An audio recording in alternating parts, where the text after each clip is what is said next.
Well, so much for a close, tight game between Paris Saint-Germain and Inter Milan for the UEFA Champions League final. We had the most one-sided UEFA Champions League final ever.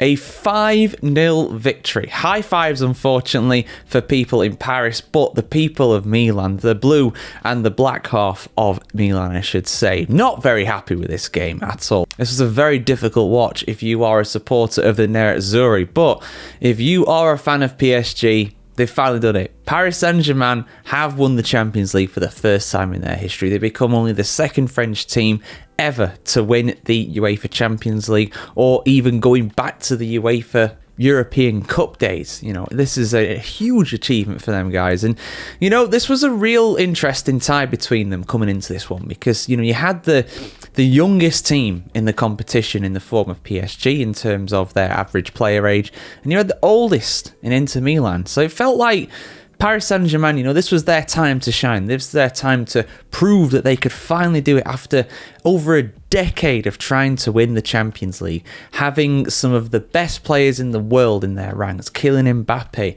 Neymar, Lionel Messi, they've all moved on. Everybody said that PSG was going to struggle without Kylian Mbappe, and it seemed like they were going to do this season. Their performances in the league phase, for the most part, were pretty poor. They had to, let's not forget about this, guys. They had to get through the playoffs, but just something clicked. As soon as they got to the knockout stages, they have just been absolutely on fire. And a 5-0, like Milan, Inter Milan, just could not live with them at all. Inter just could not live with them. Hakimi, Doué with a brace, Kvaratskhelia, Mayalu, all with goals. I mean, it felt like it was pretty much over after 20 minutes. It really did. After Doué scored the second goal for PSG, it seemed as though the game was pretty much over at that point.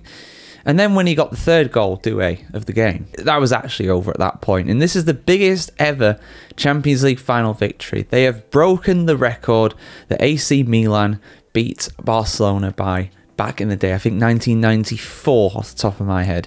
Just over 30 years ago, Milan beat Barcelona 4-0 in the Champions League final. This is the biggest ever win in the final of Europe's premier competition. It was men versus boys. But it was the boys that absolutely tore the men apart. You know, this is incredible. And I feel for Inter. I really do, because they've come close twice now. You know, they came close. They got to the final 2 years ago against Manchester City. That was quite a tight game.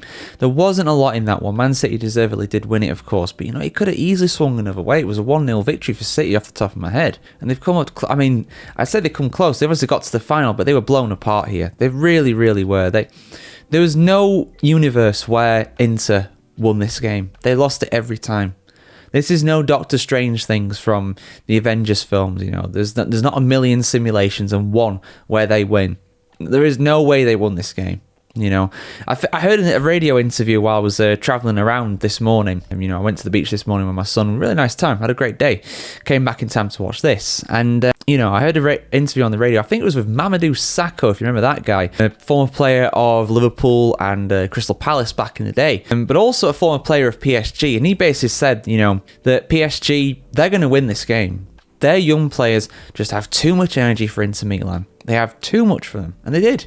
They could not contain them. Inter Milan's defence just could not contain them at all. I know I keep saying Milan because they're from Milan, but, you know, I shouldn't say that. I should say Inter, you know. Big difference between them and Milan, of course. But yeah, you know, I feel for those players. You know, you look at the likes of Çalhanoğlu, you look at the likes of Mkhitaryan, and you think, how many chances are you going to, you know, get in the remainder of your career? Because a lot of these dudes are like mid-30s. You know, they've not got a lot left in them. And despite Inter having... they're a bit of an Arsenal. They're a bit of the Italian Arsenal. I'm sorry, Arsenal, to drag you guys into this. You know, they've had, in theory, a good season. Final of the Champions League, second in Serie A. You know, they went deep in the Coppa Italia as well, but in the end, they walk home with nothing. They walk away with nothing. They are trophyless this season. They didn't win the Super Coppa Italia. That was Milan.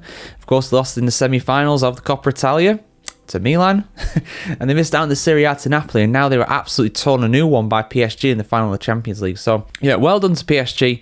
You know, whatever you think of their owners, whatever you think of, you know, what PSG stand for, if we just take that to one side and we just talk about the football, they have an incredibly young, exciting squad. Enrique, He's done an incredible job with them this season. He has really galvanised them. He's really got them absolutely firing on all cylinders.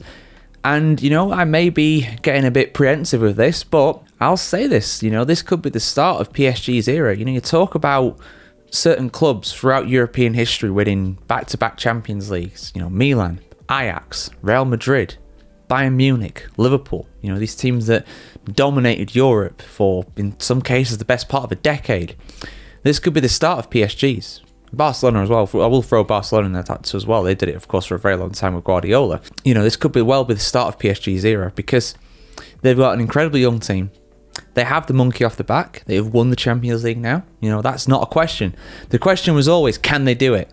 Can they do it? Well, yes, they can. They can do it, and they have done it. But now the question is, can they kick on? Can they improve? Can they solidify? Can they, defend the Champions League? Can they win 3 Champions Leagues in the next 5 years? And they could do it. They could absolutely do it. They are one of the richest clubs in the world. They are owned by the nation state of Qatar. They have no competition domestically. They have 5 times the budget of the next richest Ligue 1 side. They are incredible at the moment, PSG. They could and unlike, Premier League teams and Serie A teams and even La Liga teams, there is no competition there for the league title in France. So PSG can just put their main efforts into the European competitions. There's no reason why they can't dominate for Europe. I really think that. This could be the start of something very special with PSG. It really could be. But then again, I did think the same thing about Manchester City. They haven't won the Champions League again yet, although it's only been 2 years. There's still time for that. But yeah, guys, what do you think about in the comments below? Was this an entertaining game? Did you enjoy yourselves? I mean, I was hoping for more of a contest, if I'm being totally honest, but that's not PSG's fault. They can only beat what they have out in front of them, and they absolutely did today.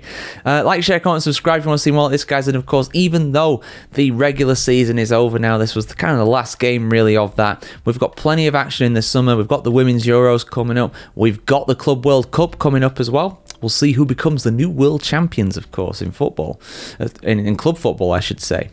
So yeah. See you soon, guys. Have a fantastic day over in the world today, and we'll see you soon for much more content on the world of football just like this.